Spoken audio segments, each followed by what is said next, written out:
The young king. Once there was a princess who dearly loved a poor Wolan man. For this she was banished by her father, the king. The couple had a baby, but he was stolen away in the night. The princess and her Wolander died. Broken-hearted, the baby boy was raised by a ghost and in a deep forest.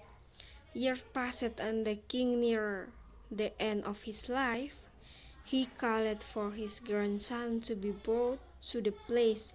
"You are not a young goatherd," he said, "you are the young king."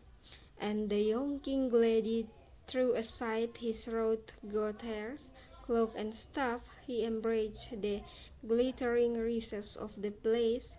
For his coronation, the young king demanded the most rare and the costly silks and jewels for his robe, script, and crown. On the eve of his coronation, in his velvet canopied bed, the young king was visited by the three dreams. In the first pale, the crooked children bent over looms of the golden thread to weave the king's robe. In the second, a self drew his last breath, driving for pierce for the king's grave. And in the third, a deep meaning pit of the diocese of a many brought forth rubies for the king's crown. The young king awoke in the deep district.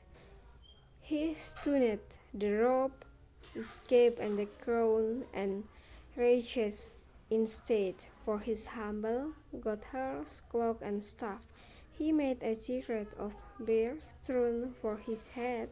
He courteously beseeched him, "Household, the people know you are the king." The town looked. They grew angry. "Don't you know from your luxury come our living?" Internally, the young king walked away from the place to the edge of the city. He walked to work at the forest began, and his the Wolan welcomed him. He held his heart and his step leading.